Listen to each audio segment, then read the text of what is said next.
Check this out, guys. I went to my bank, Royal Bank, one of my banks. They tried to block access to my account, saying that they couldn't verify my identity. So I was like, okay, that's fair enough. I only had my health card on me at that point, and I was in Calgary. I wasn't at like my normal branch, so I go, that kind of makes sense. And I couldn't really say anything. They said, come back with your passport because that's the identity that you use to open the account, and that's like obviously the best ID you can provide. I said, no problem. So next morning, went to the Leduc branch of RBC, gave him my passport, gave him my health card, gave him my RBC client card, my name and my signature. I gave him my credit card with name and signature. So 4 pieces of ID. The only one that actually required at that point would be a passport or a combination of the other ones if you didn't have a passport. I gave him a passport plus a combination of the other ones. They tried to pretend like they didn't know who I was and they couldn't verify my identity. And they called the police on me. So I left. I had it all on video. Well, only the last part in that bank.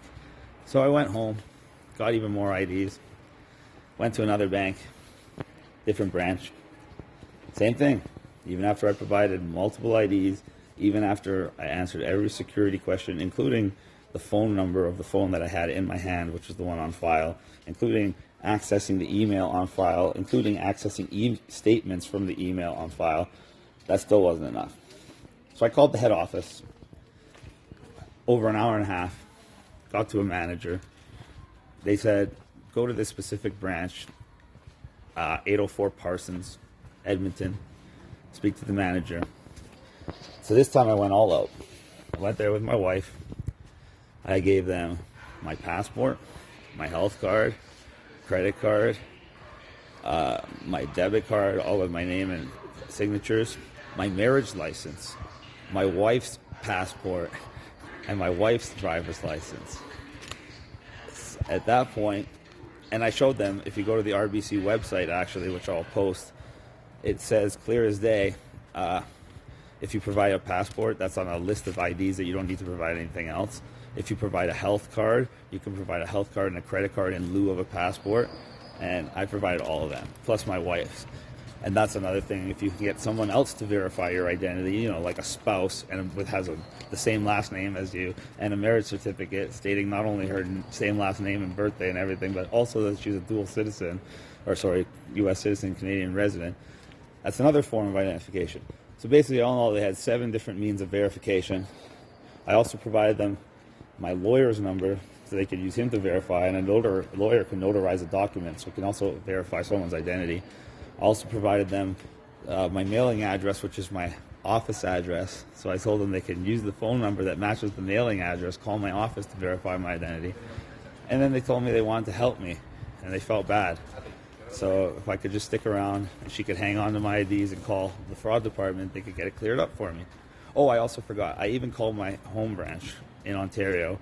However, they were closed due to the time difference, so I had to leave a message for the assistant manager, who's also got a message from the fraud department after my hour-and-a-half phone conversation. So that'll be resolved by tomorrow in that respect. But here, they told me they wanted to help me. The 3rd branch I've gone to, first Leduc, then Beaumont, and now in Edmonton, 804 Parsons. And the manager tells me she wants to help, asks me and my wife to wait. So we wait calmly.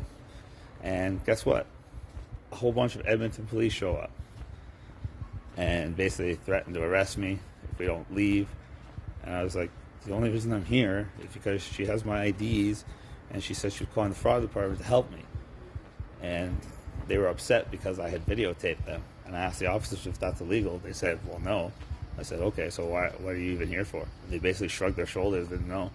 And I said, the only reason I'm still here is because she told me she was helping me. She told me she wasn't going to help me. I would have left 20 minutes ago. So I grabbed my shit and left. Now I'm over here at Home Depot doing my shopping. I get another phone call. Now it's the Leduc RCMP. Only he was actually really cool, and he said that I should call the head office and complain about the banks because he disagreed with what they did. And he was closing his report out because they called to complain about me. And yeah, this is what we have to face in China now. Banks allowing you to open an account, putting as much money as you want in that account, Then the moment you want to access your own money, they tell you they can't verify who you are. Even after it's pretty easy to verify who I am. But don't worry, guys. Everything's fine. It's all over.